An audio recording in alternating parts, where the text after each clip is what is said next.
Hey everyone, in today's video, I'm going to extend the Flask-RESTX example that I made last week, and I'm going to add JSON Web Token authentication to it. So just to refresh what I covered last time, I basically created this API. So we see here I can call get on API courses, and it returns a list of courses. I can do the same thing on students. I'll return a list of students, and I can also like create new courses and create new students. So what I'm going to do in this video is I'm going to add some authentication to one of these endpoints. And then of course, if you want to add the same authentication to all of them, you can do that. But for the purpose of this video, one endpoint is enough to demonstrate all the ideas with authentication. So before I get into writing the code, if you need any one-on-one help with something like this, feel free to reach out to me. I have something called a coaching program. So you can go to prettyprinted.com/coaching, or you can go to the link in the description below, click on it, and you can learn more about how I can help you one-on-one in your project in case you're stuck. So with that said, let's get into writing the code. So the first thing I need to do is I need to install the library Flask-JWT-Extended. So pip install Flask-JWT-Extended. So this is the name of the library that is going to be used to add the JSON Web Token stuff. And then since it's a Flask extension, I can go to extensions.py and then import it. So from Flask_JWT_extended, I want to import the main class for this extension, which is JWT manager. And then I'll just instantiate that. So JWT equals JWT manager, instantiate that. And then I can go into my dunder init and import that JWT object and then call a init app on it. So just like any other extension. And now what I want to do is I basically want to enable a certain endpoint to accept these JSON Web Tokens. So what I can do is I can import from the same library, so JWT extended again, but this time I want to import the function JWT required. Okay, so now that I have that, I want to come down to my course list API, and I want to pass that as a decorator to all of my methods here.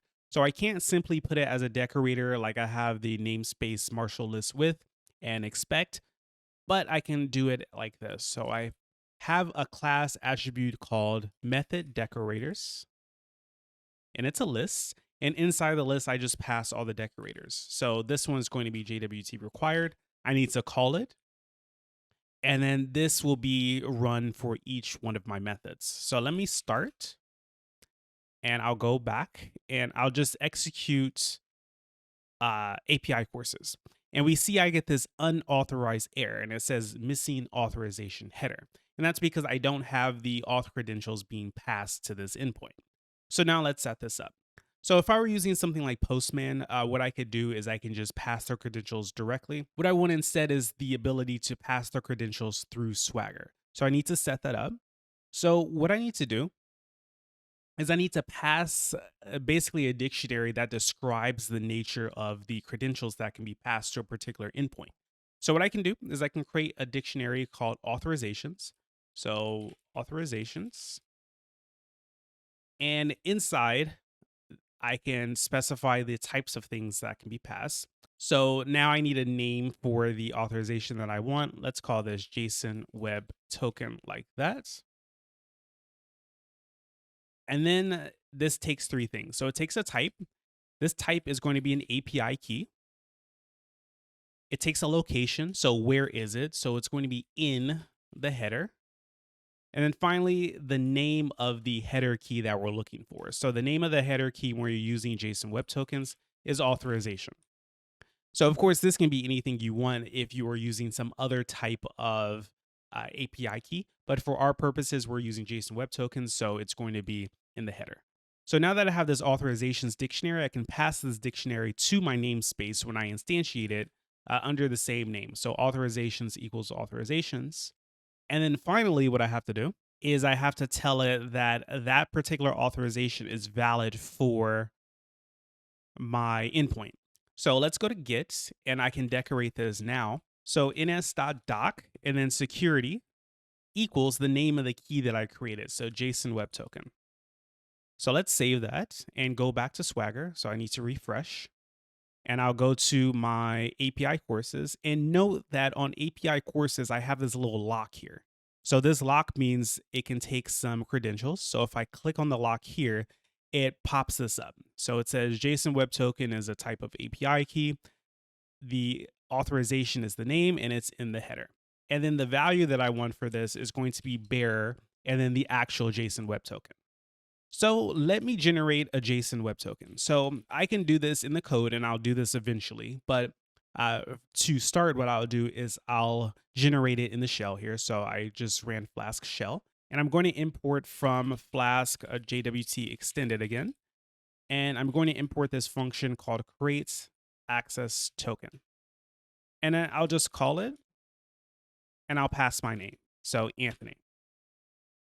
And we see we get this error. This is a very minor error. So I do need a secret key for my JSON Web Token. So we need JSON Web Token secret key. And this is a secret. Obviously, you don't want that as your real secret. But I'll start again and I can just import create access token again. And then I can create the access token with Anthony and it gives me this token. So I can copy all of this and then I can go here and paste it. So remember you need bearer, so capital B, a space, and then the token. And then I can do authorize and then close once it's authorized. And now I can call my courses endpoint. So we see we get a network error because I forgot to start the app again. So Flask run. And let me just run it again. And now we see the data here. So I passed the token and we can kind of see it in this curl example. The token is there and I get the data that I want. And another thing I can do is I can show you my identity inside of the resource. So from JWT Extended, I can also import get JWT identity.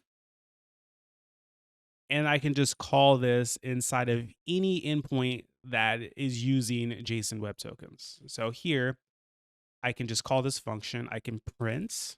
So print get JWT identity. I'll run this again. And now we see Anthony here. So I created the token with Anthony as the identity. And when I print it here, I get Anthony again. So this is a very simplified example of using JSON Web Tokens, but it's not really realistic. So now what I'm going to do is I'm going to set up the app so it can support having users and then each user can like get their own token. And then when I go to an endpoint as a particular user, I can get data relevant to that user. So let me get rid of this and I can go to my models.py. So what I want to do is I want to create a user model first. So I'll just create it up here. I'll call this user and it's going to take in an ID column. So this will be an integer and primary key is going to be true. And then I'll have, let's say, a username. So DB column, DB string, let's say up to 50 characters, and then unique is true for the username. And then we need a password hash. So password hash equals that. And then the hash can be up to, let's say, 100 characters. It really won't be that long, but let's just make it up to 100 characters, just like that. So password hash and username. And then on course, what I want to do is I want to add an instructor ID. So each user can be an instructor of a course. So I'll add instructor ID equals DB column, DB foreign key, and the foreign key will be to user.id. And I can also add the relationship. So db.relationship to user, and it's going to back populate something called courses. And then here I'll create courses here and then DB relationship to course. And then this is going to back populate instructor. So instructor like this. Okay, so I have my user model created now and I have the relationship set up. So I can go to Flask shell and then do db.create all and then exit out of this. And then I can look at my database. So instance db.sqlite3 schema, we see the user table is there. But for the course, we don't have instructor ID because the course table already exists. So what I can do is I can just add the instructor ID to the course. So alter table alter table course, add, I'm going to add a column called instructor underscore ID. It's going to be an integer, and that should be it. So now if I look at the schema for course, we see the instructor ID is there. Let's go ahead and set the course IDs or the instructor IDs on the course. So I can say update, let me make this caps so it's more clear. Update course set instructor ID equal to 1, where ID is in 1 and 2. And then I'll do the same thing for this other one. So I'll set instructor 2 to be on courses 3 and 4. So now if I select star from course, we see I have the instructor IDs on here. So no, I don't have any users yet, but when I create users, they'll be created with ID number 1 first and then ID number 2. And then I'll just use those users for instructors for this course. So I don't have to come back to this SQLite tool. So that's it for SQLite. Now what I want to do is I want to create an endpoint for both registering a user and for logging in as a user. So let me go to resources, and down here, I can create another endpoint. So this will be ns.routes, and let's call this register. So no, it just follows the same pattern as here. And then we'll call this register. It inherits from a resource. And what I want to do is I want to expect like a login model, and I'm going to marshal with a user model. So let's go ahead and create those now. So for the login model, this is going to be api.model, and I'll just call this login model. And the reason why I'm doing this is because the user will be able to pass in a username, so fields.string, and a password. And this will also be fields.string. So that's the login model. And then I want to create a user model. So api.model again, we'll call this user model. And then I also want to return the username here. So fields.string, but I don't want to return the password. Instead, I can return the ID of the user. So I can say fields.integer like that. So these are the two models that I want. So I just need to import those in resources. So we have the user model and the login model. So now back down to register, I am going to create an endpoint for posts. So register is going to be a post, and this is going to expect the login model, and then it's going to marshal with the user model. So it's going to return the user model. So now that I have this here, I think I need to import the user model from my models, user, and I just want to create a new user. So I can do db.session.add, and then we're going to create a user. Actually, this is going to be kind of long, so I'll do user equals user, and then we have the username. So the username is going to be namespace.payload, and we're looking for the username. And then the password hash, and I called it password, right? Or yeah, password hash is going to be equal to, I'm going to use a function called generate password hash, and I'll import that in just a moment. But I'm going to be hashing payload password, right? Because password is a part of the login model here. So let's go up to my imports, and I want to import from workserve.security. I want to import generate password hash and check password hash. So those are the two functions that I need for hashing. So now this creates a user, and I can add the user to the session. So db.session.add, db.session commit that user. And I simply want to return the user and then 201 as the code. So let's give this a shot. Start up the app. And I don't think I spelled workser correctly. Yeah, this should be a U instead of an R. Okay, so now it's running. And I can refresh, go to API here, and I'm looking for API register. Okay, so we have API register, and we see it takes username and password because of that login model. And for the username, I want to put Anthony, and for the password, I'll put, let's say password 1.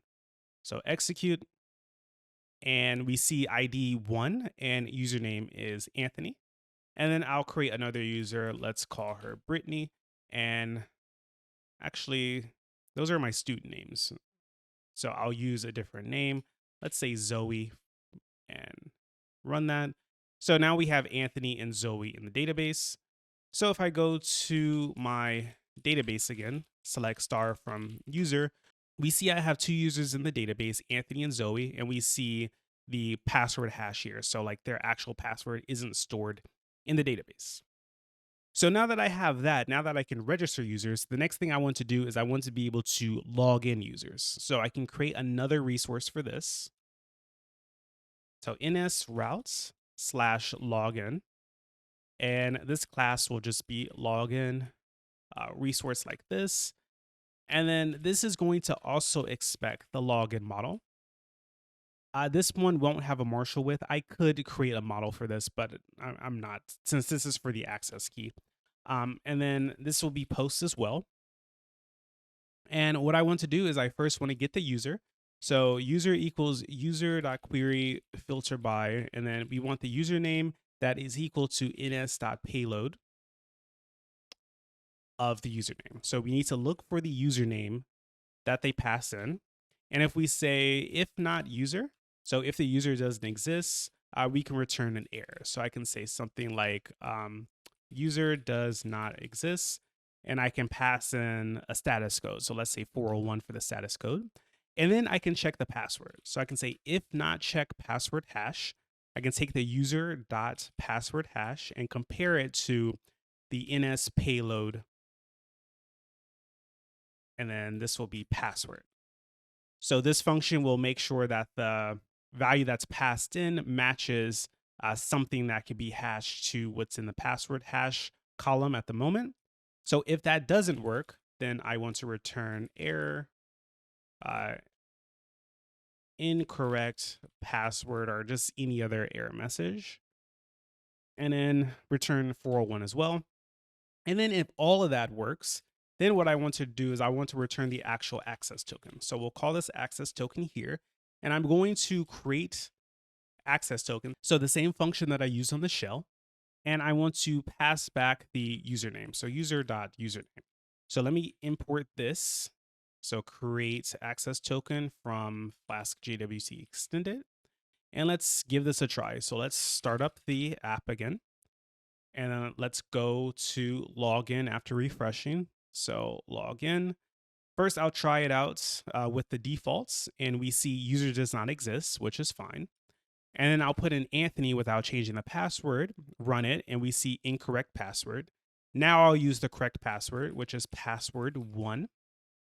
Run it, and it returns the key for me. So this is the key that I want to use.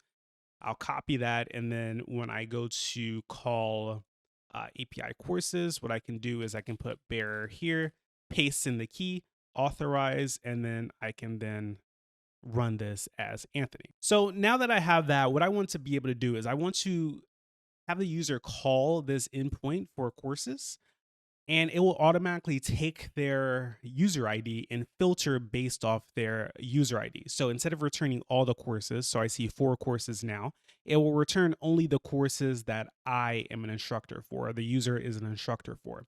So I can first go over to Dunderknit. And the reason why I want to do this is because I want to basically create a user loader for this. So if you're familiar with Flask login, this is similar to Flask login. The point is, I want to associate like a user object in my system with something in the JSON Web Token. So to set that up, I have to create a couple of decorators, and then JSON Web Token will basically handle the user object for me. And you'll see how that all looks in a second. The first thing I need to set up is JWT. So this is using the object here. And then this is called user identity loader. And I can just call this the same thing. Let's call this lookup. That's what the docs use. And it's going to take in a user, right? So this will be a user object, and I just need to return something unique about the user. So it could be the username or it could be the ID. So I'll return user.id. And then there's the other function. This is called jwt.user lookup loader, and then I can define a function. So in the docs, they use user lookup callback. It takes two things. So JWT header, which is the first argument. I don't need it. That's why it has an underscore. And then the actual data that I'm concerned with.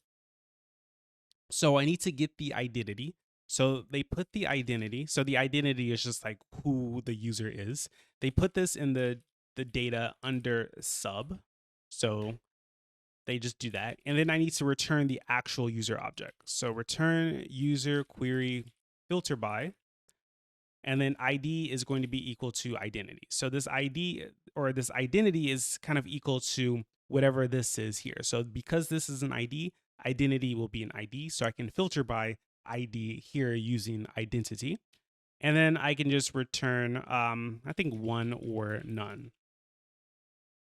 And first is fine, actually, just thinking about it. So let's just use first, save that. And I need to import from models. So from .models, import user. And then I think that should be enough here. So now if we go back to resources, what I can do is I can import current user from Flask-JWT-Extended. So current underscore user. And then inside of the courses endpoint, what I want to do is I want to print the current user. And then also in the login endpoint, so where is that here? For the create access token, instead of passing just the username, I want to pass the entire user. So let's give this a shot. Let's see what happens. So I need to log in again. So here I'll just execute this. Now it gives me a new token. I'll copy this token. And then I can go up here and then edit the authorization. So bearer and then my token here, and then execute. So it returns again, and let's see if it prints, and we see it prints user1. So this is the actual user object. And now the last thing I want to do is I want to return only the courses for the user. So right now we see there are 4 courses. I should only see 2 because user ID 1 owns 2 courses. So let's go to the resource for the course list. Instead of just printing current user, I can get rid of this and I can add a filter by here. So filter by, and then we can do instructor equals current underscore user. And now when I run this, I get only 2 courses. So math and science. And let me log in with Zoe and I can use her key instead. So let me just copy this and I can go up here, log out, use bearer again, authorize, execute. And now we see courses 3 and 4, history and reading, appear for Zoe because those are the courses that she is an instructor for. So that's what I wanted to cover in this video. If you want to extend the other endpoints with security, you can. So it's just as simple as this, and you put the method decorators JWT required here. And there are many ways you can arrange your code. Like for example, you can create an entire namespace that only deals with protected endpoints, and then you can have another namespace for public endpoints.